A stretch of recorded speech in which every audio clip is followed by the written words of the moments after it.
Ini kita lanjutkan yang kemarin dulu ya. Baru kita ada masuk kemarin ke turbin sampai ke turbin reaksi dan impuls reaksi ya, sampai ini kemarin ya. Yang macam-macam turbin kita lihat kan apa perbedaannya kalau ada video kemarin ya.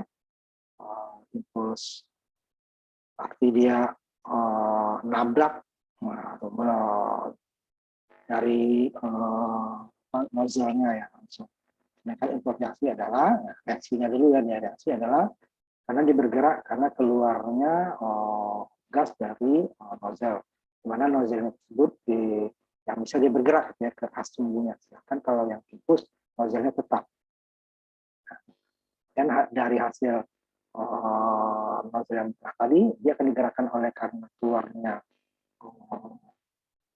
apa namanya gas atau uap dari tekanan daripada nozzle jadi bergerak, kemudian gasnya juga akan menggerakkan lagi, sayang daripada dibuang kan, menggerakkan lagi daripada bila-bila dari turbin. Jadi ada dua yang menggerakkan.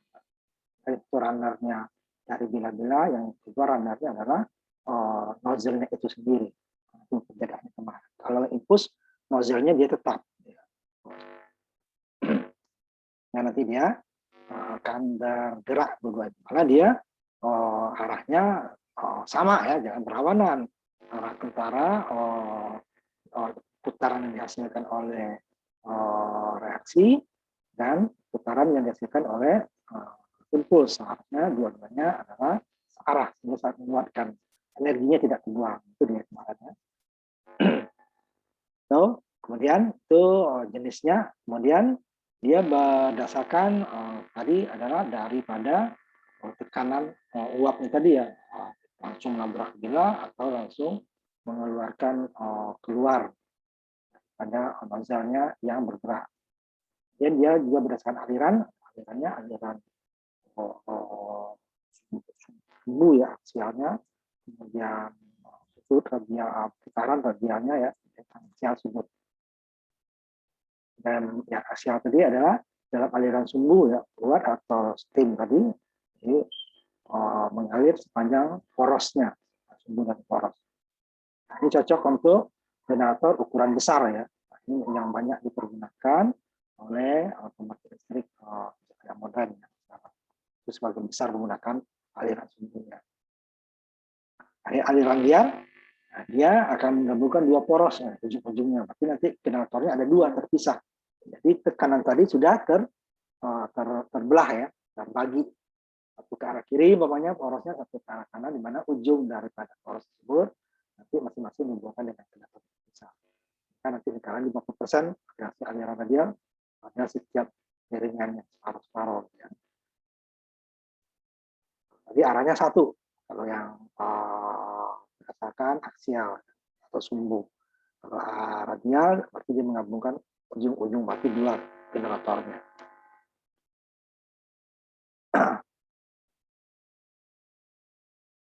Ini dia dari turbin radial contoh aplikasinya ya.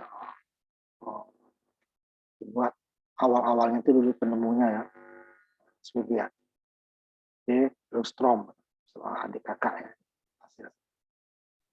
Jadi dia bisa menggerakkan dua generator sekaligus, tapi tenaganya juga separuh-separuh ya. Jadi dia umpamanya dengan outputnya 275, jadi separuh ke kiri, separuh ke kanan. Alirannya kiri kanan ya, satu ke kanan, satu ke kiri. Jadi dua. Ini turbin yang berjejer tadi ya, berjejer kiri, berjejer kanan. Tapi karena sumbernya satu dibagi dua ya setengah-setengah ya. Mungkin bukan dua kali lipat ya. Oh, karena dia generator arahnya dua bisa dua kali lipat tidak. Karena energi itu tidak akan lebih dari inputnya. Jika inputnya umpamanya dayanya 1 mega, ya, kalau dua arah dia pasti ya. Sama kita dengan listrik ini kan, arus yang masuk ke cabang sama dengan arus yang keluar dari cabang. Masuknya satu cabang, keluarnya dua. Itu kan kalau tahanannya kiri kanannya yang kedua tadi sama, berarti dia juga akan terbagi dua. Jadi kalau berbeda tahanannya, tahanannya sama. Jadi dia tidak akan mungkin melebihi inputnya. Inputnya dari sini, ya pasti dia hanya dibagi dua. Kemudian bagian ketiganya turbin aliran tangensial, ya mengalir arahnya tangensial sudut gitu ya. Nah, turbin ini sangat kuat, tapi bukan tidak efisien ya. Biasanya digunakan untuk penggerak alat bantu pembangkit listrik, itu bukan penggerak utama. Di dalam turbin ini nozzle mengarah uap secara tangensial ke dalam ember atau bilah-bilah tadi yang berbentuk ember dia agak cembung gitu ya, agak cekung di sekeliling roda tunggal pada jalan keluar, dan dia nanti bisa berubah sebuah ruang pembalik untuk memasuki ke ember berikutnya. Nah, prosesnya akan berulang berkali-kali, uap mengalir secara spiral.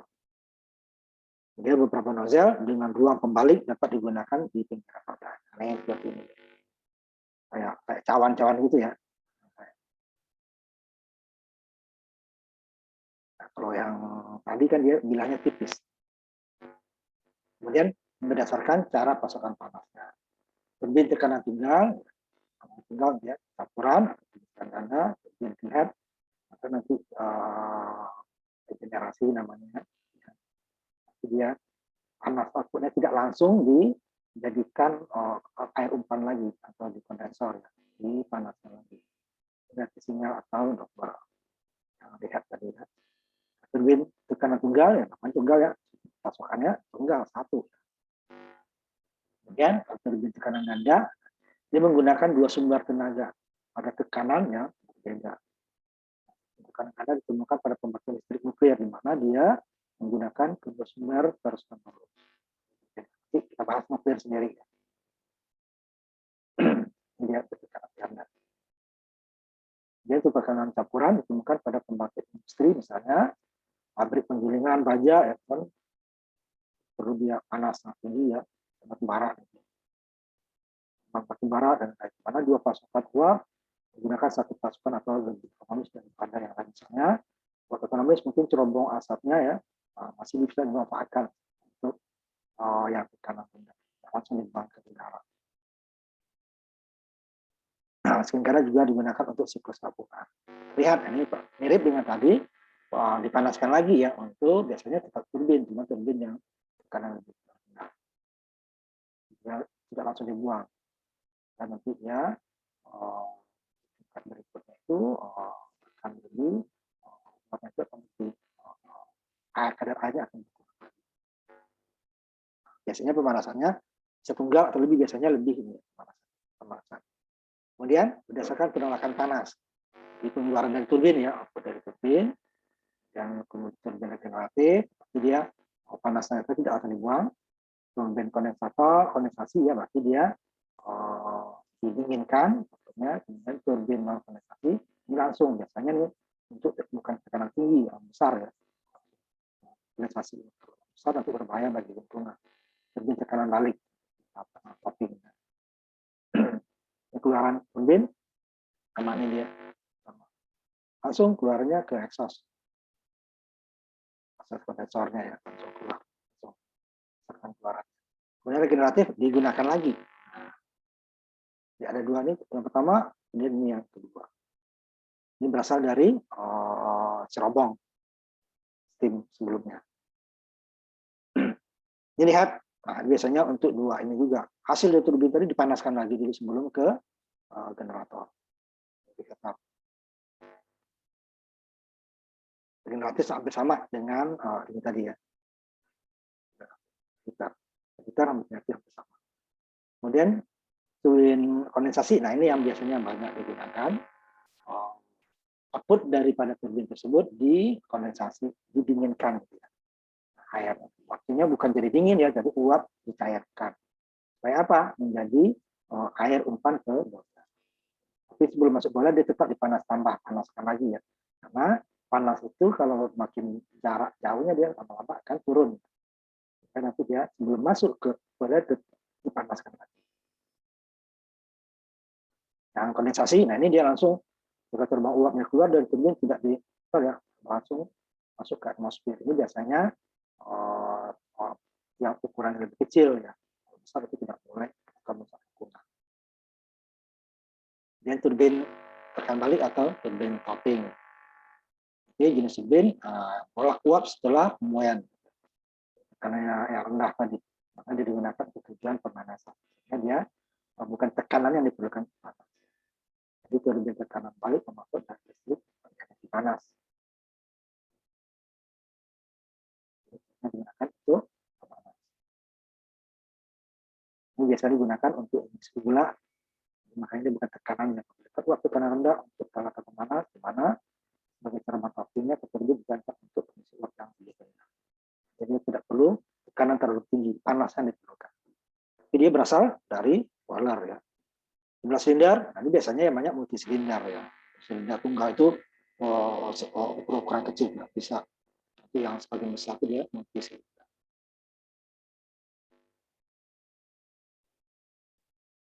Kalau turbin tunggal dia satu poros, multi silinder yang besar. Turbin output besar, tahapnya dibutuhkan sangat tinggi. Nanti kita lihat putaran turbin yang dibutuhkan dengan putaran generator. Nanti kenapa dia ininya itu biasanya multi. Kalau langsung dari yang satu itu, kita terpaksa pakai gear ya. Menurunkan jumlah putaran, karena putaran turbin jauh lebih besar atau lebih tinggi dibandingkan tekanan yang dibutuhkan oleh generator. Yang berdasarkan penataan silinder, ada aliran tunggal, aliran ganda, aliran apa. Ini aliran tunggal tadi, satu arah, nah ini yang kebanyakan. Tapi ada juga yang ini ya tadi yang dua as tadi ya sebetulnya, berarti dua generator. Ini ya, masuk satu ujung keluar ujung lain. Ganda masuk satu keluar ke dua. Nah, tentu dia tekanannya akan terbagi ya. Ini arus balik digunakan, tinggi digunakan untuk perangkat yang lebih besar, untuk menggunakan pengembangan tidak ekspansi yang tidak sama dari rotor dan DC. Kemudian jumlah shaftnya atau asnya ya, ada tandem, ada lintas tabungan. Kebanyakan dari turbin multisilinder, ya, aku menggunakan poros tunggal. Nah, kita lihat nanti, kita lihat lagi simulasi videonya. Generator tunggal disebut sebagai turbin senyawa tandem. Kemudian lintas gabungan, nah, dua poros, berarti dua asnya itu digunakan menggunakan pembangkit terpisah. Itu ya, nanti generator itu porosnya satu, dua poros itu terpisah. Dia kanan tadi dia juga kiri kanan tadi ya.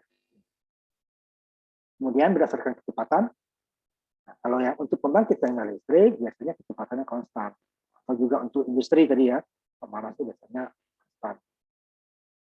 Kemudian untuk mobile, nah, kalau dulu kan ada kereta, sekarang dia biasanya untuk kapal, tapi dia bahan bakar. Biasa kapal itu banyak ke gas nanti ya. Bakarnya minyak dan gas. Nah, kenapa tidak diesel? Diesel itu terbatas. Nah, nanti waktu diesel itu kita bahas. Jauh lebih besar daya daripada turbin uap. Tapi dia tidak menggunakan batu bara ya. Karena kalau kapal itu kan boros untuk tempatnya di batu bara itu menggunakan kadang gas, kadang campuran gas dengan itu ya turbin gas dan turbin uap. Karena turbin gas dengan uap itu sudah mirip. Kalau setelah dapat uapnya ya, nah yang berbedanya sih kalau uap dia ada boiler, sedangkan turbin gas tidak perlu boiler, langsung gasnya yang membatasi. Sedangkan untuk turbin uap, untuk mendapat gasnya tadi harus dari uap air tadi. Nah, kalau dari gas sudah langsung gasnya ya ke membatasi tekanan pembakaran, mirip pembakaran dalam nanti ya. Ini yang kecepatan tetap tadi. Nah, ini yang diperlukan untuk generator ya. Frekuensi itu jadinya itu ada dua cuman ada 60 Hz sama 50 Hz. Kalau di Indonesia itu 50 Hz. Sehingga nanti putarannya yang dibutuhkan, pastinya ya kecepatan putarannya harus tetap kan, frekuensi tetap supaya nanti listrik kita tetap frekuensinya. Tapi kalau fasa itu berbeda kalau dia 3 fase atau 1 fase. 120 F bar P. F itu adalah frekuensinya. Frekuensi kemudian jumlah kutubnya. Itu satu dari generatornya nanti. 2 kutub atau 4 kutub. Semakin banyak kutubnya, putaran yang dibutuhkan lebih sedikit untuk frekuensi yang sama. Namanya 60 Hz. Kutubnya 2. 120 dikali 60 dibagi 2. 20 dibagi 60, 2400 bagi 2 kali 6 ya. 40, 7 7.200 ya. Dibagi 2 di 3.600. Kalau kutubnya 2, kalau kutubnya 4 dia 1.800. Nah, kalau yang kita yang 50 Hz, kita kan 50 Hz. Dengan 50 Hz itu Indonesia itu ya. Kita menggunakan 50 Hz berarti ini ya 50 Hz. Ini yang ada beberapa negara menggunakan 60 Hz. Jadi kalau dia 6 itu dikali 60 Hz tadi dapatnya 3.600 jika kutubnya 2. Kalau kutubnya 4 ya 1.800. Kutubnya 8 biasanya jarang, biasanya 2 dan 4 ya. Di separuhnya lagi. Nah, di Indonesia nih 50 Hz. 50 dikali 120 berarti kan 12.000 dibagi 2, 6.000 ya dibagi 2 berarti 3.000. Ini kalau dia kutubnya 2, frekuensinya 50. Kalau kutubnya yang 4, ini 4 yang 2 tadi kan, 2 ini dia dapatnya 3.000 untuk 50 Hz. Nah, kalau dia 4 ya tinggal bagi 4, berarti yang 3.000 itu bagi 2. Kan? Itu dia 120 dikali 5 berarti 12.000, 6.000 dibagi 4 dapatnya 1.500.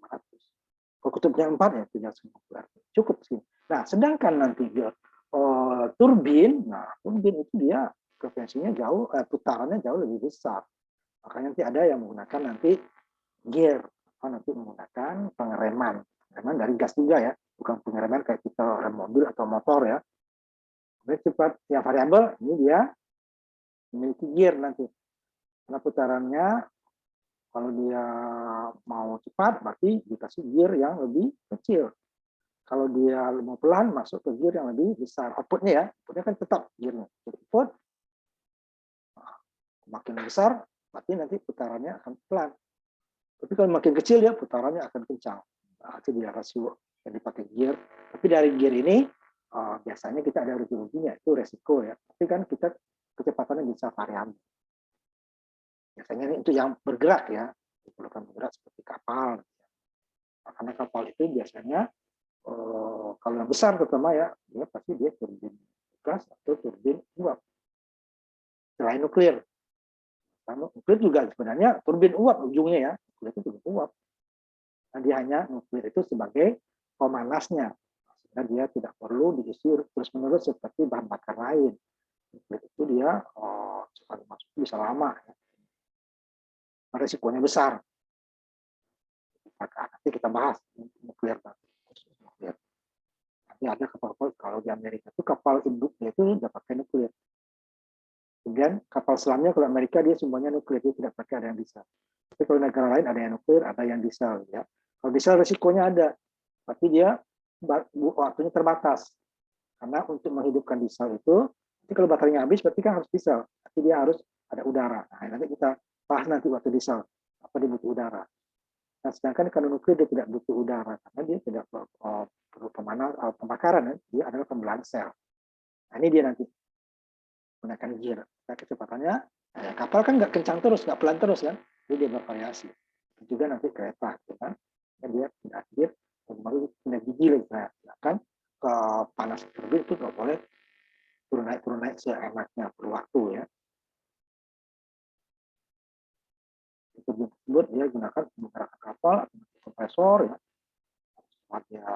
Dia banyak power, angin ya, memakai frekuensi yang variabel. Nah, variabel itu berarti dia bukan yang listrik. Kalau listrik itu dia konstan. Ya. Ini yang sederhana satu tingkat.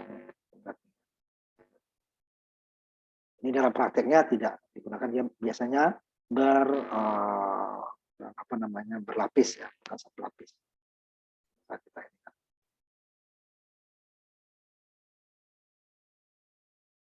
Nah, ini dia yang tadi kecepatan daripada sudu daripada turbin tersebut sehingga nanti akan sampai kecepatan itu 500 meter per second, sangat tinggi, sehingga akan menghasilkan kecepatan putaran yang sangat tinggi juga mencapai 30.000 rpm.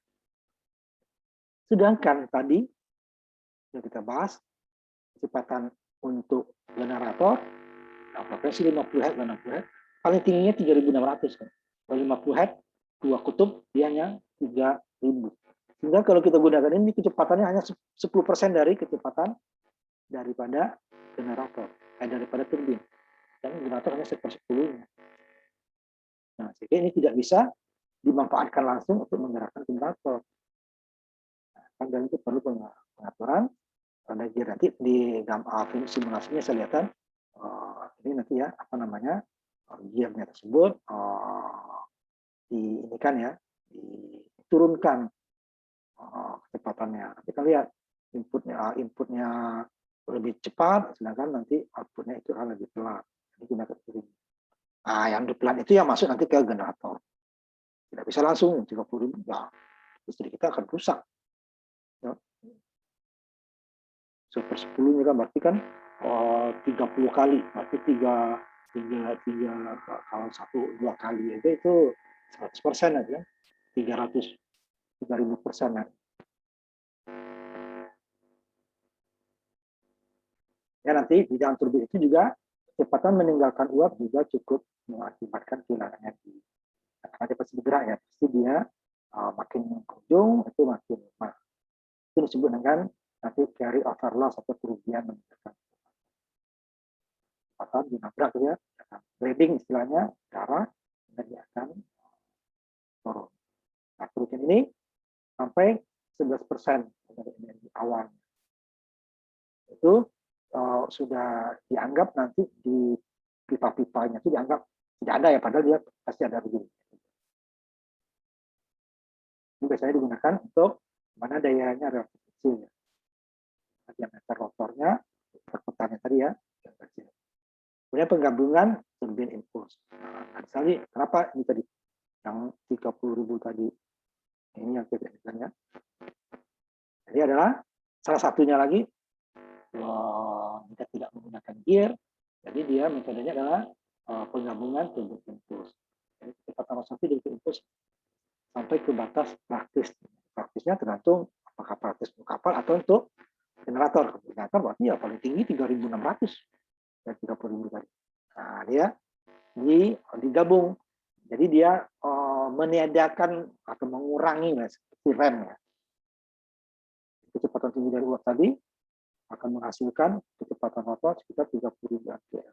Terlalu tinggi untuk praktik generator. Nah, nanti kerugiannya itu sangat tinggi. Itu untuk menggabungkan beberapa itu sangat sederhana untuk menggunakan secara praktek sampai kinerja tinggi. Putaran itu, nah, semacam rem lah dia ya. Jadi ini dimungkinkan dengan cara memanfaatkan lebih dari satu set nozzle, itu rotor dalam sebuah itu satu poros yang sama ya. Tekanan uap atau kecepatan semburan diserap turbin secara bertahap.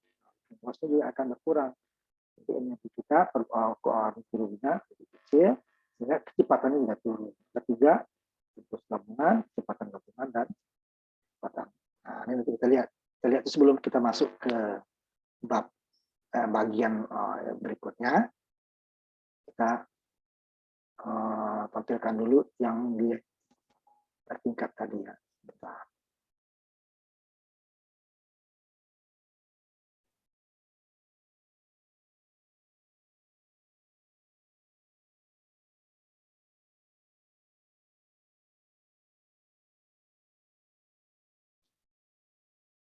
Kita lihat simulasinya sedikit ya. Kenapa dia yang bertingkat tadi ya.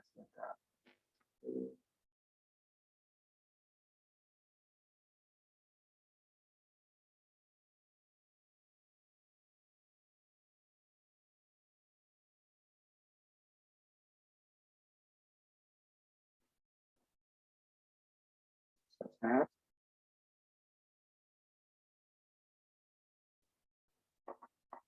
Nah, ini dia yang disebut bertingkat tadi ya. Nah, ini kan tidak satu layar.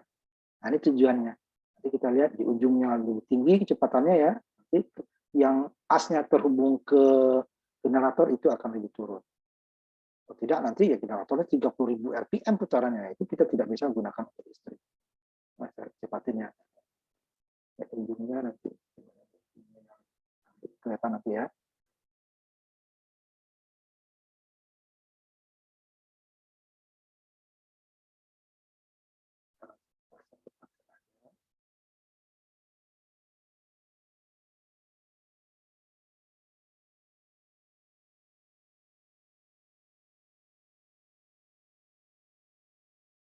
karya dalam. Setiap layar ini kan makin akan berkurang nih kan. Nah, itu tujuannya. Kalau tidak ya kita gunakan gear. Nah, gear lebih besar rugi-ruginya ya. Lebih besar kita rugi-ruginya kalau pakai gear. Tapi itu kecepatannya lebih mudah diatur. Lebih mudah kalau pakai gear itu jelas.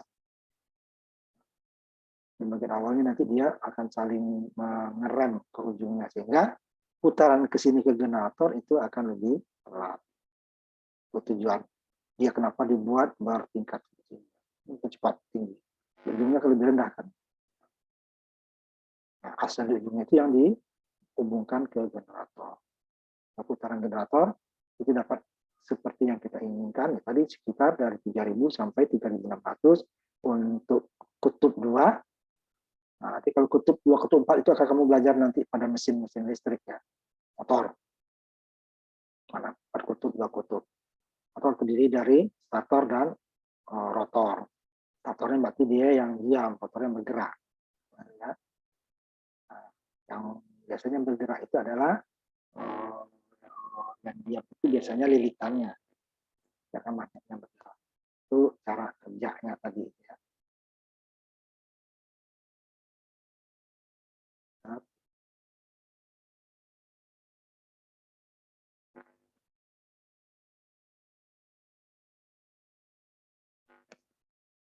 Udah kemarin.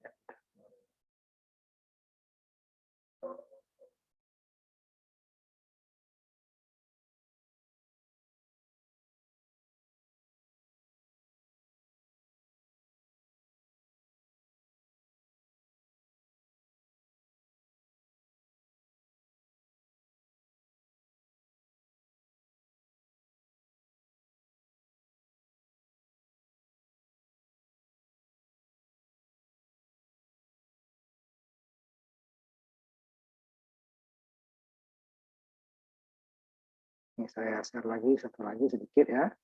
Sebelum kita lanjutkan ke bagian keduanya tadi. Ini ada hubungan as dengan generatornya ya, kelihatan di sini. Ini bagian generator kan ya, putaran generator itu lebih pelan.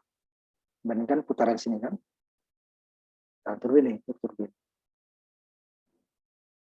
Ujungnya generator. Ini kecepatan konstan ya, tetap. Ini yang untuk pembangkit listrik. Pada tetap. Ya, generator putaran. Itu dia. Supaya listrik yang dihasilkan, putaran yang dihasilkan oleh turbin itu sesuai dengan frekuensi yang diperbolehkan untuk listrik bolak-balik. Ini lanjutannya yang tadi, impuls tekan gabungan. Ya. Ini menggabungkan dilakukan hanya untuk tekanan uap, itu mengurangi kecepatan rotasi tinggi turbin. Ya, sudah dilakukan dengan menggunakan sejumlah teknologi sedangkan dari satu nozzle ya. Nanti dia terdiri dari beberapa tahap. Tujuannya adalah tadi untuk mendapatkan putaran akhir yang sesuai dengan kebutuhan kita. Tapi kalau untuk yang mobile itu tidak serumit ini ya, karena dia memang bervariasi kecepatan yang diperlukan. Sehingga dia hanya cukup dengan gear itu, dengan gear lebih mudah. Ini nanti pembuangan dari uap dari sudu bergerak menghasilkan nozzle di ya, kita dapat sebab pengaturannya tidak lain adalah memecah seluruh penurunan kita. Kalau dipecah kan lebih turun ya. Dan nanti serangkaian penurunan tekanan beberapa tahap turbin impuls, sekarangnya turbin disebut turbin impuls tekanan gabungan. Tujuannya sama tadi ya, untuk mengurangi putaran daripada turbin yang dihubungkan langsung ke generator.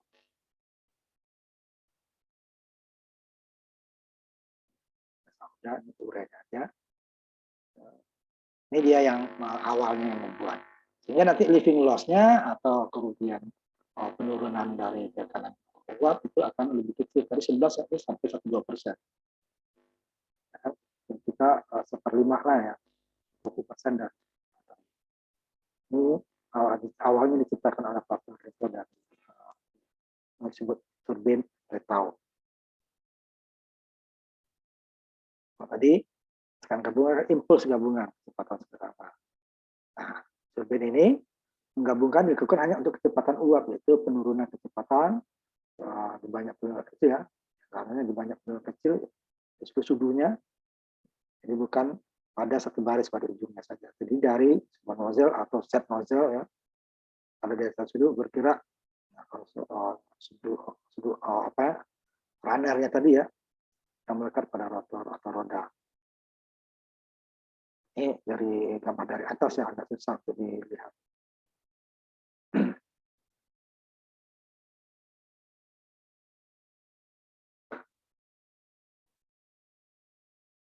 Ini masuk dari nozzle tadi, masuk, ini keluaran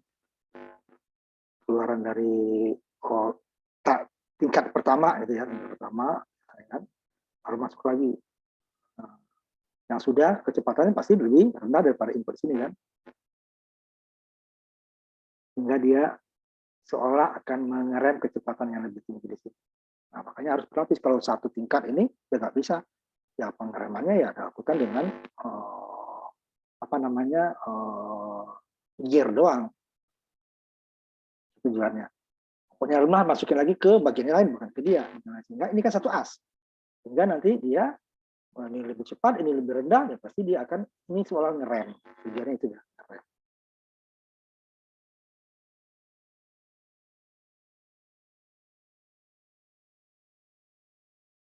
Jadi dia yang kecepatan tingginya pada baris pertama.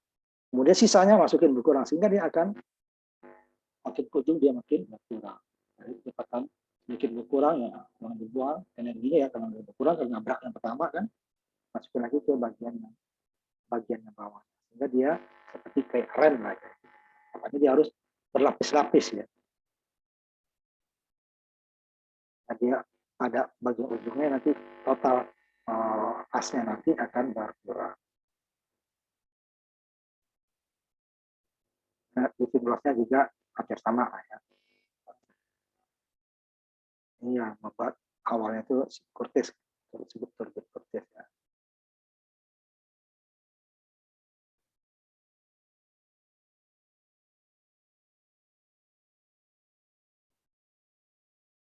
Kemudian turin impuls gabungan tekanan. Tadi impuls tekanan atau gabungan tekanan kecepatan. Gabungan tekanan dan kecepatan. Ini adalah kombinasi dari gabungan tekanan dan kecepatan tadi. Gabungan tekanan, gabungan kecepatan. Dua roda atau rotor pada masing-masingnya. Jadi yang bergerak yang mengikat pada garis roda. Ini lebih efisien dari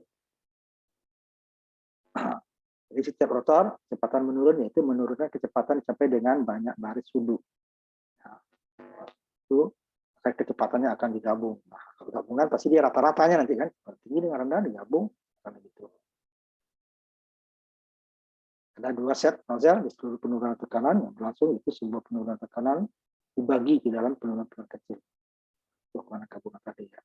Sehingga nanti energi kinetik dari uap penurunan tekanan dari baris bergerak dari roda pertama pada baris pertama dan sudut tekan. Sama tujuannya pokoknya menurunkan kecepatan tadi. Yang paling mudah ada sistemnya adalah gear ya. Kalau gear udah pasti perbandingannya. Kalau kita mau turun berarti inputnya lebih kecil daripada diameternya ya. Itu kan ada batas nanti ya. Kalau kecepatan sangat tinggi berarti kan gear yang output itu sangat besar. Karena tadi kan 10% ya. Kita dari 30.000 menjadi 3.000. Itu kan hanya outputnya 10%-nya daripada input. Itu yang sangat susah dengan gear langsung. Sangat besar dia nanti gear yang outputnya. Dan nanti itu kan perbandingannya ya, umpamanya 1:2, berarti kan setengahnya baru. Umpamanya kecepatan 30.000. Gear pertama yang 30.000 itu katakan diameternya 20 cm. Tapi untuk mendapatkan 15.000, gear yang outputnya, bagian outputnya berarti 40 cm, 2 kali lipat ya. Putaran kan berarti satu putaran 20 cm, kalau yang 40 cm baru setengah putaran. Jadi kalau di 2 putaran, misalnya satu baris separuh kan, dari 15.000 itu udah 2 kali lipat. Ya. Terus itu udah separuhnya, cuma diameternya 2 kali lipat. Kalau mau seperempatnya, berarti dia 4 kali lipat. Dari 20 menjadi 80 cm. Itu kan makin tinggi. Baru dia seperempat. Dari 30.000, 15, 7.500. Berarti mau 3.600-nya berarti 8 kalinya kan. 8 kali. baru dia dapat kecepatan 3.400 itu. Itu bakal gear diameternya ya. Jadi kalau 2 kali lipat dia separuh, 4 kali lipat dia seperempat, 8 kali lipat dia seperdelapan. Itu kira seperdelapan. Makanya diturunkan lewat pengaturan yang bertingkat. Kemudian impuls reaksi, gabungan tadi ya, impuls dan reaksi, ya, impuls reaksinya adalah karena dia keluar dari nozzle dimasukin ke yang bergerak ya, bukan tetap ke as yang bergerak.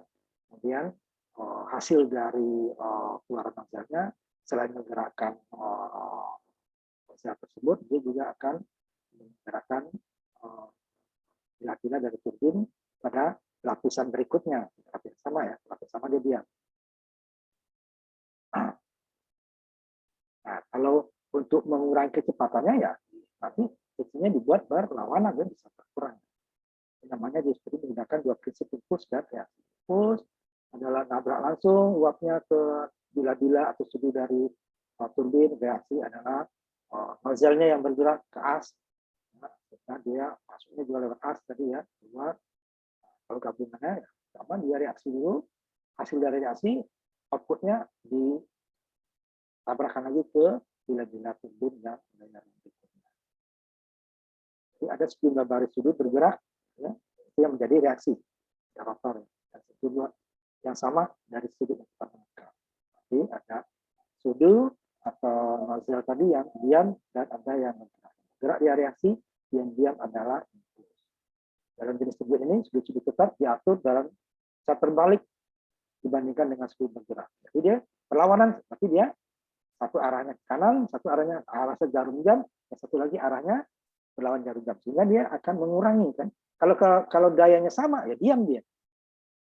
Jadi nanti dibuat dayanya yang mengerem tadi lebih kecil supaya putarannya tetap ada, tetapi dengan kecepatan yang kita inginkan. Jadi dia bukan yang seperti tadi awalnya dibuat searah. Kalau searah dia makin kuat. Dengan reaksi saja sudah bergerak, ditambah lagi di impuls, jadi gerakannya lebih kuat. Jadi dia berlawanan. Sehingga impuls dan reaksi dayanya akan saling meniadakan, saling mengurangi ya. Satu arah kiri, satu arah kanan. Nah, satu mana yang kita kalau kita putar arah kanan umpamanya, pasti yang kirinya lebih kecil supaya nanti ke kanannya dia berputar tetapi dengan kecepatan yang lebih ringan, lebih sedikit gitu ya. Ini dibuat dia berlawanan. Kalau yang tadi tuh dua-duanya adalah impuls dua-duanya ya, ini ya tadi ke kanan segala macam itu impuls, tidak ada reaksinya. Impuls cuma nanti dia dibuat bertahap sehingga pada tingkat awal pasti dia tinggi ya kecepatan gasnya ya. Nah, hasilnya nanti dimasukin ke yang berikutnya pasti kan lebih pelan. Dia akan menahan. Yang ujungnya makin pelan. Nah, itu dia. Ini emang dua gaya yang berlawanan. Satu impuls, satu reaksi, dia buat arahnya berlawanan, tidak searah. Jadi dia nanti akan menyebabkan penurunan. Nah, ini lebih mudah, tapi nanti dari daya kita kan rugi sebenarnya. Ada dua daya yang berbeda. Tapi kita memerlukan putarannya konstan dan dengan kecepatan yang jauh lebih rendah dari kecepatan turbin, putaran turbin.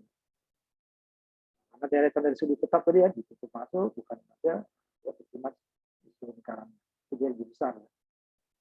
Baris pertama dari sudut tetap kuat mengalami penurunan kecil karena kecepatan itu masih baris pertama dari sudut bergerak itu dia yang pertama itu ya dalam sudut impuls yang tampak langsung mengalami perubahan arah itu menimbulkan dorongan pada sudut-sudut. Di dalam jenis sudut ini bagian dari sudut bergerak dirancang konvergen, bukan divergen, konvergen berlawanan ya. Sudut yang bergerak kalau sudut tetapnya dengan sudut bergerak di arahnya bawah. Ya, tidak ada penurunan kecil dalam ketentuan sudut yang bergerak tadi. Nah, sehingga menghasilkan peningkatan energinya, energi meningkat, nah, kecepatannya menurun. Dan energi ini menunjukkan reaksi dalam arah yang berlawanan. Ya, kecepatan pendorong motor atau kekuatan pendorong dan jumlah vektor dan input dan reaksi.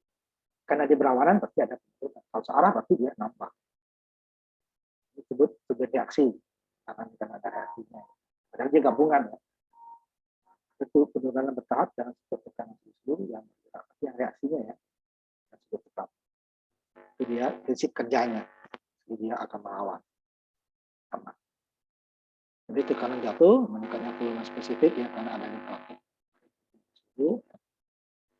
Ada 4 tahap meningkat dan konstan. Jadi dalam jenis turbin ini kecepatan uap relatif pada sedang. Nilai maksimum sama dengan kecepatan. Sama living loss-nya atau kerugian meninggalkan itu adalah 1-2%. Tidak ada yang beda ya. Cuman kalau yang awal itu 11. Ini biasanya digunakan terutama dalam semua pembangkit listrik di mana turbin ini banyak yang sukses dalam reaksi Pearson. Banyak turbin Pearson di pasaran. Dia digunakan untuk pembangkit listrik 30 megawatt ke atas. Biasanya menggunakan turbin impuls reaksi. Jadi dia dilawankan antara impuls dengan reaksi. Keuntungan turbin uap dengan mesin uap itu karena beda ya. Satu dia ke piston, ini ke generator. Kurang lebih sedikit. Tidak hanya ring seperti piston ya, karena dia memang menggerakkan turbin berputar. Piston dia akan bergerak maju yang menggerakkan roda berputar. Jadi seperti nanti untuk mirip tapi tidak persis kalau diesel ya. Diesel dia makanya 2 pasangan yang berbeda. Tingkat putarannya nanti dibuat 340. Padahal dia sama. Piston diesel dengan pistonnya uap sama arahnya cuma maju mundur aja ke atas bawah. Tapi dia kok bisa menggerakkan putaran 360. Nah, jadi piston diesel dengan pistonnya lokomotif itu berbeda. Lokomotif nanti pistonnya ke arah roda itu dibuat bukan di tengah, agak ke atas. Jadi seperti penggerak mesin jahit manual. Dia hanya setiap menit hanya maju mundur, tapi dia bisa menggerakkan putaran jarum itu 360 derajat. Jarum naik turun. Nah, jarum juga naik turun nanti, cuma putarannya 360 derajat. Nah, ini dia gunanya nanti. Kapasitasnya lebih besar. Ya, hanya dibuat untuk kapal itu, pembangkit dari kapal. Ya, kapasitasnya lebih besar, lebih kuat ya, dapat dia sampai daya 200. Tadi sampai 1000 mega. Cuma tidak diperlukan internal pelumas internal kedua. Beda dengan piston. Piston harus ada pelumas ya. Terlihat nanti di diesel itu. Kemudian konsumsi uapnya tidak meningkat dengan peningkatan, bukan tidak meningkat, lama ya peningkatannya. Namanya barang panas itu lama-lama kan pasti ada kerusakan segala macam ya. Tapi tidak terlalu signifikan, jadi umumnya lebih lama. Apalagi yang namanya panas, turbin itu kan panas uap panas. Kemudian pembangkit turbin dia seragam, ya. Tapi nanti bisa juga kita buat dia bervariasi dengan dia tadi untuk yang bergerak ya, yang mobile. Dia tidak diperlukan dia lewat. Ya, tapi untuk bergerak perlu dan sudah gila istilahnya di mobil ya.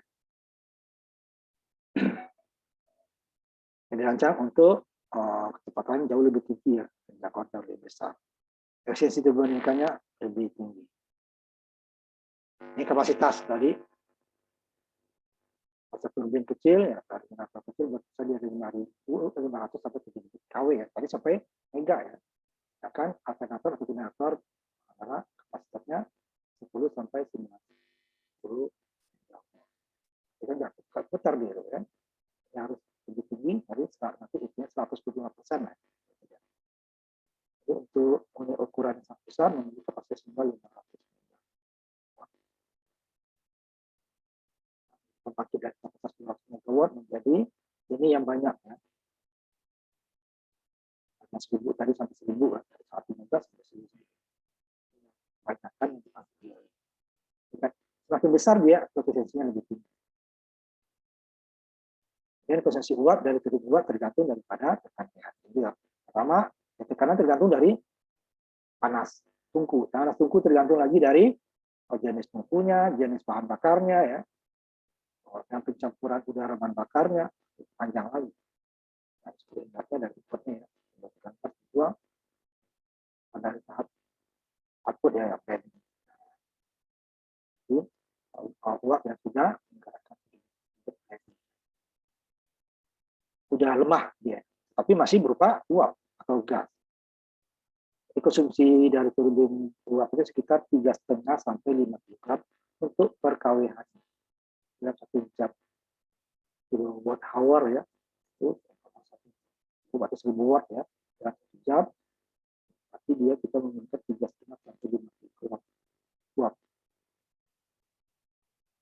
Karena listrik itu waktu kita pakai itu dapat prosesnya itu lama, energinya besar. Nah, ini untuk turbin dan generator, ini dia. Turbin dengan kiloan ya, tapi kalau megang sama. Generator efisiensi biasanya ini efisiensi 80 sampai 90%. Jadi untuk mendapatkan katakan 1 kilo listrik dari generator diperlukan 1,2 kilo wattnya. Nah, efisiensi tidak ada satu, ideal ya satu. Dia pasti nanti yang didapatkan dia lebih besar. Semakin besar generator sama ya gitu ya. Jadi kalau kita beli 1 kilo 10 dibandingkan 10 kilo atau 5 kilo 2 itu akan lebih efisien dibanding apa yang 5 kilo 2. Apalagi 10 kilo langsung. Semakin kecil efisiensinya semakin besar dia. Nah, makanya kenapa turbinnya juga harus lebih besar. Nah, ujungnya kan generator dulu. Dari generator dulu karena itu jadi listrik. Itu juga disesuaikan ya. Tapi generatornya besar nanti turbinnya nggak ada yang mampu. Boilernya nggak ada, susah ya kan? Nah, nanti bisa dari beberapa boiler dengan tidak satu. Turbin yang besar. Nah, boiler kecil berarti harus lebih dari satu boiler supaya dayanya cukup untuk menggerakkan turbin. Karena generatornya besar. Menurunkan daya per unitnya. Jadi makin besar dia perlu. Ukuran ruangnya juga akan lebih sedikit. 10 dengan 1, walaupun ukurannya besar kan, tapi dia akan lebih mudah. Kemampuan atau capability daripada, arti dia kemampuan turbin uap adalah output terus-menerus yang maksimum dari sebuah operasi turbin. Adalah ada kemampuan yang peringkat yang adalah kelebihan dari kapasitas. Kemampuannya sekian, ternyata dia peringkatnya lebih, berarti dia lebih efisien. Itu biasanya di bawah. Jadi pada prakteknya ya, untuk merancang turbin dengan kemampuan 150% dari nominalnya. Ini untuk menyediakan sebuah generator yang menyerap nilai daya 0,8 faktor daya. Daya minimalnya. Itu dari PLN, teman-teman salahnya. Kalau itu turun, kita terkena denda. Biasanya ya industri, kalau rumah enggak. Dengan menaik faktor daya, kita jadi dengan kapasitor bank, jadi dengan turbin yang sama dapat listrik yang lebih besar gitu. Nah ini dia untuk standar 105 ya. Jadi dia lebih besar. Karena apa ya? Karena rugi tadi kemudian generator itu tidak ada yang bisa menyerap 100%. Nah, makanya lebih besar. Sudah dapat 100% berarti ini harus lebih dari 100. Kalau turbinnya 100 ya generator pasti di bawah 100. Untuk mendapatkan turbin 100 berarti generator 100 berarti turbinnya harus lebih. 105 untuk turbinnya 100%. Nah, faktor dayanya 0,9 tentu dia listriknya akan lebih besar. Bukan ininya nambah ya, ini tetap kan dayanya tetap.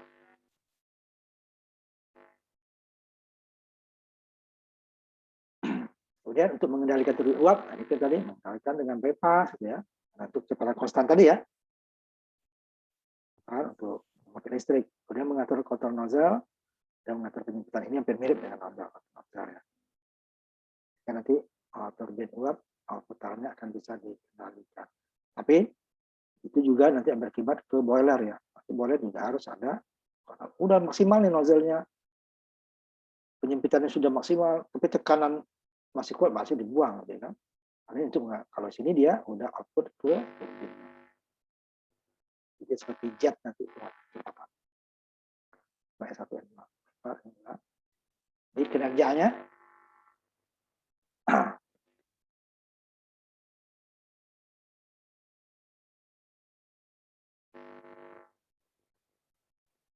Ini adalah kinerja dari turbin dapat dinyatakan dengan faktor proses aliran uap yang melalui unit pemurnian tadi ya.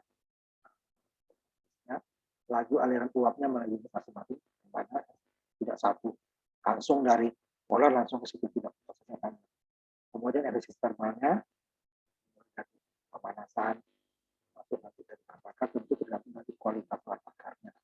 Kemudian rugi-rugi banyak bisa dari knalpot atau dari cerobong ya nih, cerobong dari generatornya, kemudian radiasinya, kemudian ya panas,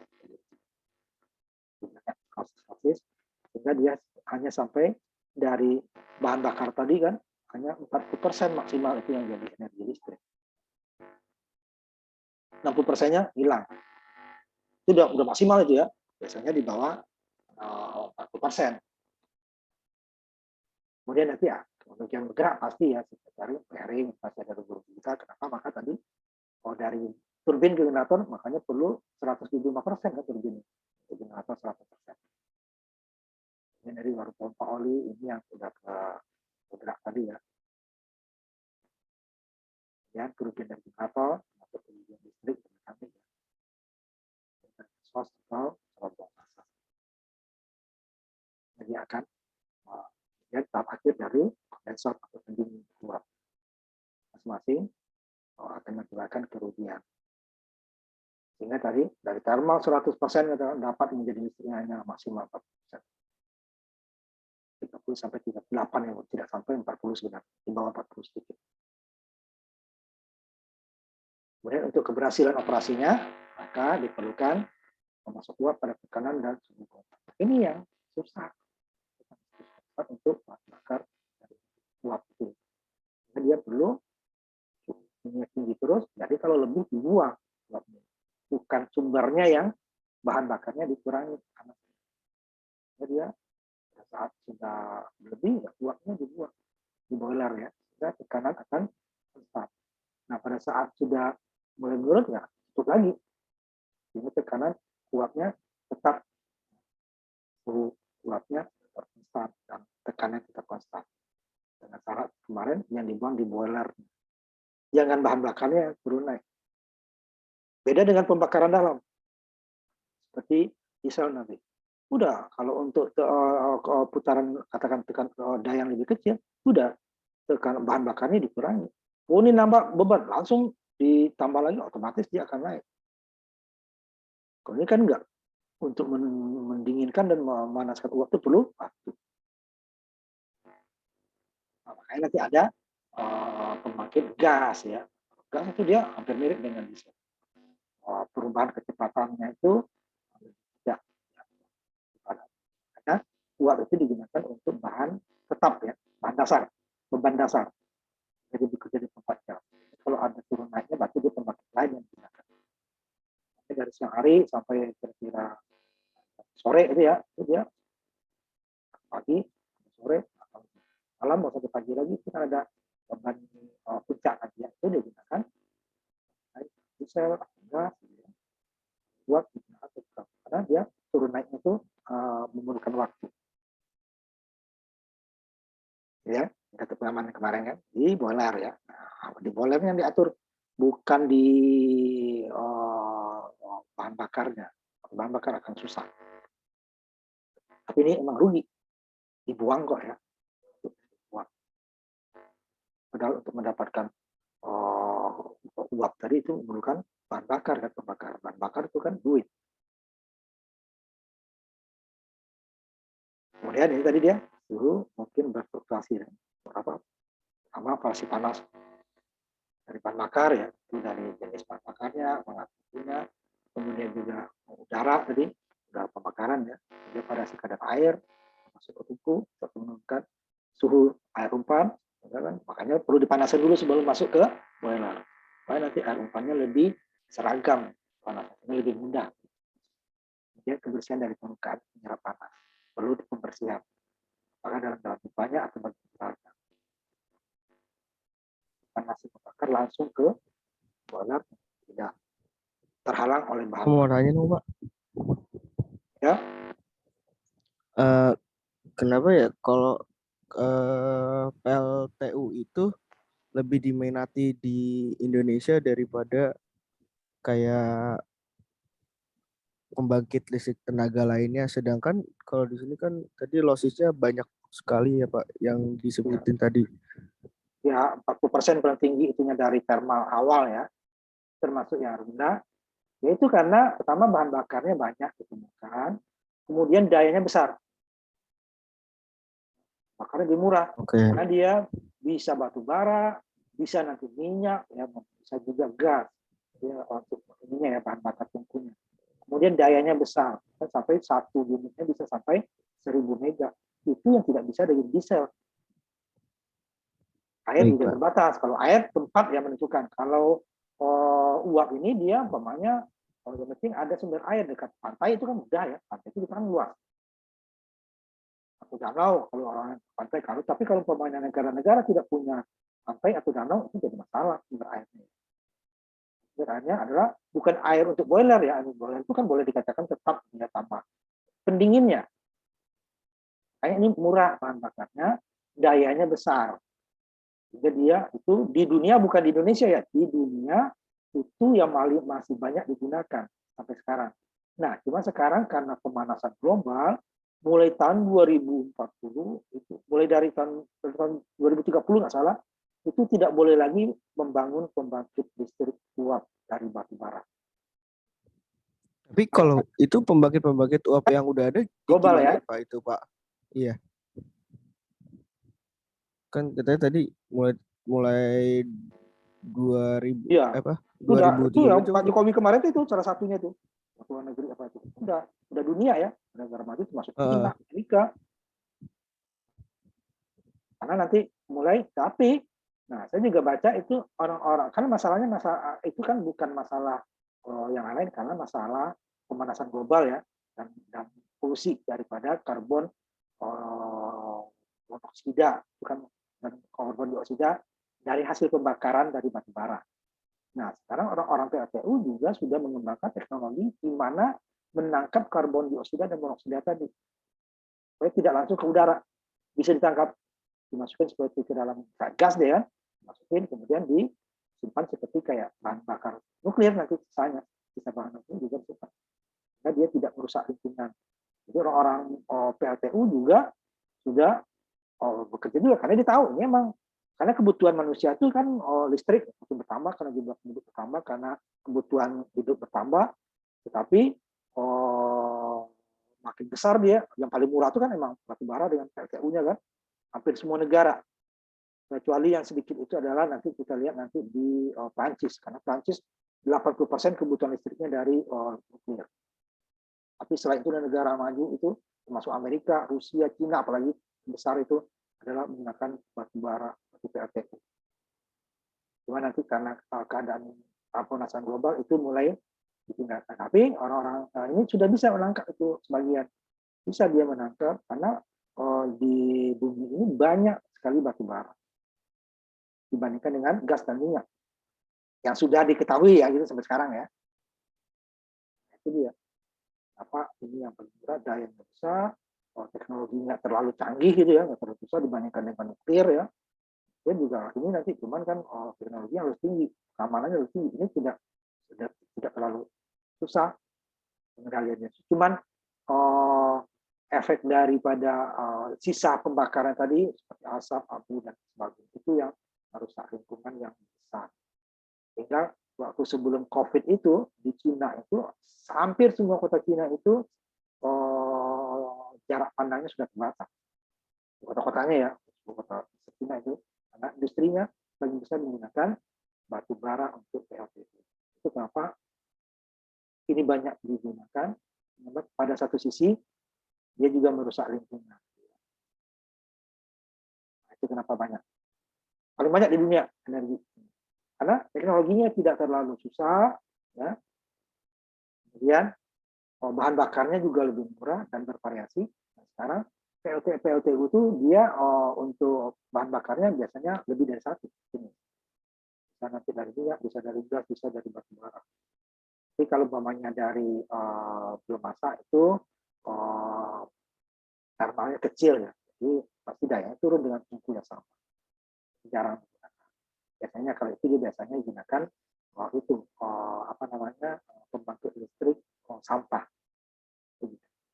Itu tujuannya sebenarnya bukan pembangkit listrik, sebenarnya untuk mengolah sampah tetapi dapat listrik, double dia. Kalau hanya untuk pembangkit listrik itu masih rugi, makanya cuman ya kalau sampah tadi dibayar itu sekian, nah dapat listrik double kan. Nah, tadinya hanya pengeluaran, sekarang dapat mengolah dapat listrik. Itu dia dari biomasa. Biomasanya langsung panasnya atau nanti gasnya yang kan nanti dia ada sampah itu kan macam-macam ya, yang dari tanaman nanti dia bisa jadi gas. Tapi karena sampahnya itu tidak dicampur, gas yang bisa masuk ini dan gas yang beracun dicampur. Baru nanti filter. Kalau di negara maju sudah dipisah, sampah organik dan organik dipisah. Sehingga nanti yang organik itu bisa langsung digunakan untuk cuman dia contohnya di Jepang, jadi dia tiap ada hari-harinya tuh, ini hari ini sampahnya yang diangkut adalah sampah kering organik, besoknya sampah kering dan organik, besoknya sampah basah organik, seperti itu. Jadi harinya berbeda, jadi truknya juga berbeda. Kalau di Indonesia sebagian sudah ada sampah kering organik, non organik, sampah basah di tempat sampah, tetapi truk mengangkutnya sama, ya campur lagi kan, hanya di tempat penampungan saja dipisah, tapi truknya sama lagi. Nah, makanya pembangkit listrik Indonesia itu dia susah pengganti sampah kan, karena dia campur aduk. Jadi nanti dia gasnya juga macam-macam. Yang berbahaya adalah yang beracun. Itu kenapa banyak dibangun. Kenapa masalahnya juga. Nah, kenapa nanti di dunia juga mulai mulai ditinggalkan lah istilahnya ya, nggak boleh lagi dibangun yang baru. Ya. Untuk efisiensinya ya, akhirnya uapnya ya panas ya, biar mudah panas kan cepat jadi uap. Dan yang sisa uap tadi ya, black steam tadi, akan mengurangi panas yang dibuat oleh kondensor. Itu hujan urusan kita ini kan, orang-orang lapangan banyak rapat masyarakat itu tadi. Kemudian isi thermal tadi ini tergantung beberapa tekanan uapnya tentu ya, Pak, suhu. Kemudian juga tekanan exhaust tadi, Pak, cerobong. Kalau dilancar itu akan lebih bagus. Tapi kalau nggak lancar, pasti terjadi dari awal kita bahas bahwa ada masalah di tungku, bukan hanya exhaustnya atau cerobongnya. Kemudian jumlah uap yang sisa tadi ya, dan juga nanti kita kemas, juga bersihkan suara. Ini untuk yang bergerak ya nanti kan, ada yang bergerak. Tadi ada pompa itu kan, pompa air panas, pompa nanti untuk ke boiler kan, pompa dari kondensor ke boiler, pompa air umpan, nah, itu kan bergerak itu. Ini juga dari generator asnya ya. Kemudian pilihannya ya sama kapasitasnya berapa dulu yang kita. Itu akan kita berapa jumlah air yang ada di satu itu sama karena untuk pendingin ya. Kalau air umpan itu nggak masalah, hanya sekali tambahnya juga nggak banyak. Itu adalah pendingin. Terus bangun mesin besar pendinginnya kurang ya, tidak ekonomis, tidak efisien dia. Ya bebannya tadi ya. Energi thermal ini dari jenis bahan bakar. Katakanlah lokasi tadi. Kemudian air dan itu kondensator. Kapasitasnya nggak bisa. Si anak kita besar aja bangun berhubungan besar. Ya lihat situasi lapangannya. Kalau ini tergantung dari bahan bakar. Kalau mau itu ya bahan bakarnya bagus, tentu mahal. Nah, padahal jual energinya listriknya sama. Dari batu bara, bapak pembangkit PLTU batu bara, PLN bayarnya nggak sama. Air berapa, batu bara berapa, dari gas berapa, dari minyak berapa, itu nggak ada. Jadi kalau kita gunakan bahan bakarnya kualitas bagus tuh, listriknya ya sama. Tapi nanti kan biasanya dayanya lebih besar. Ini baru generator tadi yang menghasilkan listrik. Jadi dari generator berubah ke energi power menjadi listrik. Nah, yang susah tadi itu adalah untuk menggerakkan generator itu perlu ada uap, ada energi air, nanti ada diesel. Tujuannya apa? Menggerakkan generator supaya berputar. Hampir semua listrik yang dihasilkan itu adalah menggunakan generator. Kecuali nanti termasuk listrik matahari. Ini adalah perubahan stasi konduktor, stasi elektron dengan panas matahari. Ya, gerak. Selebihnya angin kita atau yang laut kita. Otek, mau tidal, kita bahas ya, bahkan mau gelombang, itu panas bumi itu sama dengan uap, cuman dia tidak pakai tungku, fungsinya panas bumi itu dari bumi, gratis energi. Cuman untuk mencarinya yang susah, sama-sama susahnya katanya itu teman dulu orang itu, sama susahnya untuk nambah minyak, resikonya gitu ya. Sama minyak itu kan tidak semua yang kita bor itu dapat minyak. Di bor 100 belum itu dapat 1. Itu juga nanti karena kemampuan manusia itu membaca kedalaman tanah itu masih terbatas. Jadi uapnya muncul di sini umpamanya sekitar sini ya, muncul nih keluaran dari gunung umpamanya kan gunung gitu ya. Belum tentu dia ketegali di sini dia. Karena di dalam ini kan jalurnya nggak jelas mau ini mungkin ya. Sumbernya di sini, kita gali di sini. Nah, itu yang kemampuan manusia itu belum. Itu juga minyak kan. Nah, itu ada orang yang pernah kerja di minyak itu kerja di Arab ya, termasuk di Brunei itu ya. Ternyata di Brunei sendiri itu masih dan itu nih semua orang-orang teknik meteorologi segala macam ya. Oh, minyaknya di sini adanya katanya. Ternyata ada seperti kita kalau kita sebut paranormal ya, kali itu ya. Enggak kata gali di sini sebelah sini katanya. Itu sudah ada yang percaya gali sebelah sini ketemu dibanding udah hitungan pakai komputer nih, mau ketemu di sini nih, harus galinya di sini. Loh, apa bornya di sini gitu ya. Ternyata minyaknya di sini. Ini masih ada yang seperti itu. Dunia masih nggak masuk akal sebenarnya. Tapi kenyataannya nemu gitu ya. Begitu dengan macam-macam nggak ketemu ini dengan hanya dengan semacam kalau kita paranormal istilahnya ya. Bisa ada yang seperti itu. Nah ini panas bumi seperti itu juga mahal. Tapi kalau udah dapat itu gratis seumur hidup. Kalau uap tadi kan pakai batu bara beli terus menerus kan. Batu bara kurang otomatis listrik kurang ini tidak. Terus menerus sepanjang umur hidupnya. Selagi panas buminya ada, dia akan yang mendapatkannya susah. Ya, generator. Jadi generator itu yang menghasilkan. Nah, untuk menghasilkannya dia bergerak. Sehingga dia yang biasa kata adalah listrik AC atau bola panik. Bisa dari 2 kutub atau 4 kutub. Nah, jadi nanti putarannya tergantung nanti kan. Kalau 2 kutub berarti putarannya lebih banyak, 3.000 sampai 3.600. Kalau 4 kutub ya bisa separohnya kan, 1.600 sampai 1.800. Ini yang banyak 2, 4, 8 itu jarang. Susah ya ini. Karena dia kan lingkaran itu kutubnya. Ini dia akan menghasilkan tegangan 3 fase. Maka ada RSTM ya, nanti yang bagian harus kuat dia akan tahu. Jadi baru nanti transmisi. Ini untuk transmisinya baru nanti trafo. Karena dia di transmisi tegangannya sampai 500.000 volt, 500 kV gitu ya. Ada 120 kV, 50 kV, 20 kV gitu ya. Ada listrik yang kita pakai itu tegangan hanya 220 sama 380 kan. 3 fase 380, 1 fase 220. Ini karena supaya di transmisi ini kabelnya nggak besar. Kabelnya cukup kecil saja, nggak tengah tinggi. Supaya dia itu harus kabelnya besar. Wow. Makanya tegangan ditinggikan. Setingginya dari trafo.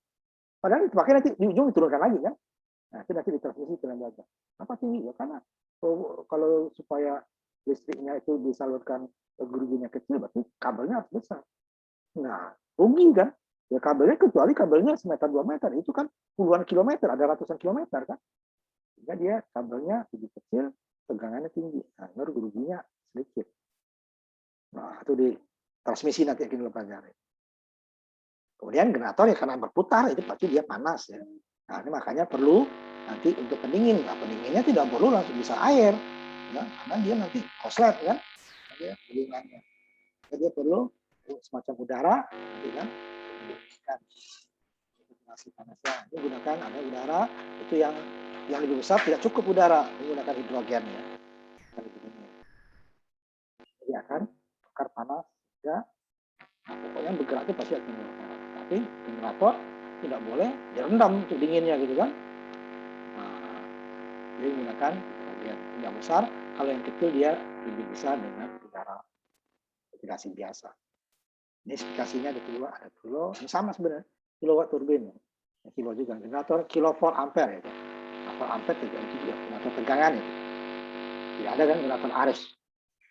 Jadi sumber kita itu adalah sumber tegangan. Jadi kalau di teori ada sumber arus, kalau nggak ada tegangan nggak ada arus. Tapi tanpa ada arus tegangan bisa. Frekuensinya ya, tadi 50-90 Hz, baru fasa.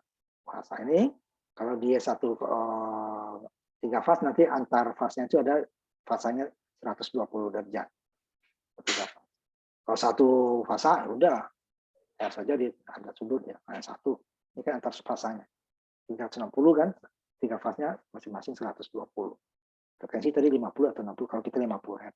Ini faktor daya yang dihasilkan. Eksistor itu untuk generatornya. Ini sama dengan tadi untuk awal, kemudian pemanasan kembali, kemudian pada cerobong atau pemuaian otomatis dan otomatis. Kemudian aksesoris ini macam-macam, tensiometer, ini penyempitan itu tadi ya apa namanya jetnya tadi nozzle ya dan penataan. Penataannya perlu karena ada panas di situ kan, panas sangat panas dan ada orang yang mengatur bekerja. Ujung dari panas ujungnya generator. Karena listrik juga penataannya harus tertata dengan teratur karena nanti ada yang harus dikontrol. Oke, boiler, tungku, uapnya tadi ke turbin, termasuk generatornya. Harus dikontrol dan di maintenance terus menerus. Sehingga pengaturan penataannya perlu. Ini orang TI biasanya ya. Nah itu yang memakai listrik. Nah untuk generatornya nanti ada pelajaran sendiri. Kita hanya membangkitkan setelah dia menggerakkan generator nanti ada pelajaran. Nanti setelah UTS kita akan masuk jenis pembangkit yang lain seperti PLTD yang panas dulu kita bahas semua ya. Panas, PLTD panas, PLTG gas panas, nanti baru nuklir panas, baru terakhirnya nanti kita PLTA. PLTA tidak menggunakan panas, dia menggunakan adalah beda potensial, ketinggian dia yang menentukan.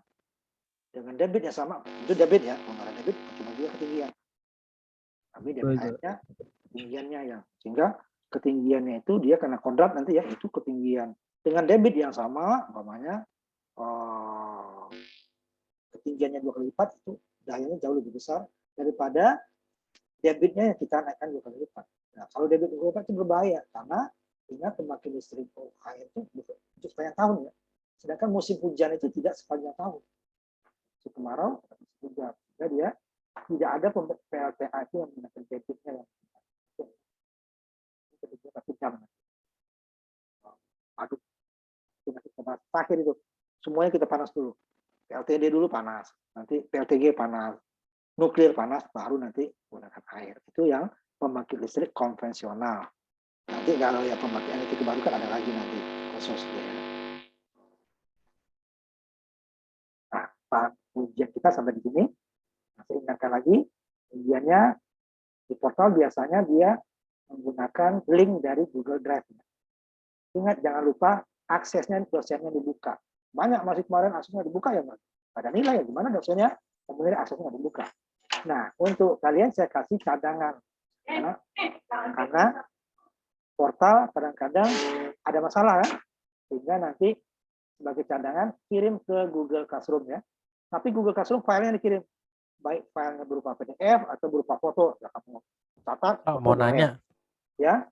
Yang pas hari Senin tuh kan kemarin ada jadwal Bapak tuh. Ya itu hanya untuk mengganti itunya jadwal karena ini 2 kali saya masukkan. Kemarin juga 1,5 ya. Yang tapi kemarin pas di Zoom enggak ada, Pak. Ya enggak, ini bisa gantinya hari ini sama yang kemarin. Yang hari Minggu kemarin. Kan kemarin juga sebagian dari turbin udah kita bahas. Iya, yang pas hari Oh, Senin ya. lalu tuh kan ada jadwal tuh Iya, itu portalnya juga makanya nggak bisa kan saya bilang absen. kita nggak ganti hari, cuman kita tambah pada hari Rabu. Kan? Oh, 2 minggu yang iya lalu udah Pak. saya bilang. Susah kita nambah hari. Jadi hari Rabunya kita tambah setengah. Karena kalau 2 kali lipat susah, terlalu lama ya. Makanya kemarin kita tambah setengah untuk turbin, sekarang juga 1,5. Harusnya udah selesai tadi, cuman karena 1,5 kita jadi kemarin juga gitu, kan? Nanti yang lain juga seperti itu. Makanya kita lebih susah kita ganti harinya. Jadi kita tambahkan, karena kita 2 SKS. Kalau 3 nggak bisa, harus ganti hari. 3 SKS nggak bisa. SKS kan udah 2 jam lebih, ditambah lagi berapa jam gitu kan. Kita 2 SKS kan ini hanya 1 jam lebih ya, 1,5 jam. Jadi kalau kita jadikan 2 jam, itu masih bisa. Tapi kalau 3 SKS udah 2 jam lebih, ditambah lagi setengahnya 1 jam lebih, itu berapa jam kalian juga bosan kan? Karena itu nanti kalau ada libur-libur, jadi berarti minggu besoknya kita tambahkan di minggu itu, tapi nggak bisa sekali, harus 2 kali.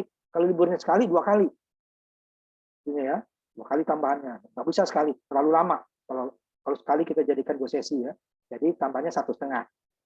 Jadi kalau setengah kan masih kurang. Minggu depannya lagi 1,5. Gitu ya. Jadi daftar hadirnya berdasarkan hari ini saya ambil. Ya kemarin, berdasarkan kemarin, kayak gini ya. Sekarang berdasarkan hari ini. Pertamanya saya hadirkan dulu, biar nggak rugi kan. Tapi nanti saya kontrol, saya ulang lagi. Hanya hadir hari ini lah yang ikut yang pengganti itu. Kan? Jadi nanti juga gitu kita, karena yang 2 SKS bisa seperti itu. Tapi kalau 3 SKS tidak bisa, susah. Berarti kalau 1,5-nya berarti kan 2 jam lebih, tambah 1 jam lebih itu hampir 3,5 jam kan. Nah itu kan repot. Jadi kalau yang 2 SKS bisa, tapi tidak sekali pertemuan ya pengganti itu. Jadi dia yang pertemuan awalnya itu ada pilihan normalnya, setengahnya untuk pengganti. Besoknya tambah lagi setengah di depan. Jadi kalau dia 2 kali liburnya berarti kita nambahnya 4 kali. Gitu ya. Nambahnya 4 kali. Nanti biasanya Desember ini yang banyak nih. Desember itu kalau kita kena 1 Januari pasti 25-nya 25 Desember 1 Januari pasti kena lagi. Ya kan? Tahun baru pasti Natal, tahun baru agak berdobel. Kalau kita kena, berarti kita bisa 4 kali gantinya. Gitu ya. Kalau 1 kali libur, berarti 2 kali kita ganti. Karena nggak mungkin langsung 1 hari itu kita 2 sesi. Kamu juga capek, kamu juga bosan. 1,5. Itu dari 2 minggu lalu ya. Ini kita ganti separuh ya. Minggu depan separuh. Ya. Jadi daftar hadirnya saya buat. Kalau ininya kan nggak bisa. Hari ini 1,5 hari kita carakan nggak boleh. Apa itu makanya saya itunya untuk itunya sebut hari Senin, pelaksananya tetap Rabu, tetapi 2 kali pertemuan. Makanya dua itu tadi kan, apanya kan, PowerPoint-nya 2 bagian kan. Tapi ya 2-nya sebagian sudah dibahas untuk kemarin. Ya. Jadi kalau ada libur, ya untuk 2 SKS seperti itu. 2 kali masuk, 1,5 ya. Tambahnya setengah, besoknya lagi setengah. Jadi kalau kuliah 3 SKS tidak bisa, harus ganti hari. Makanya kampus menyediakan hari Sabtu itu untuk itu. Kita tidak bisa mencari, itu ya nanti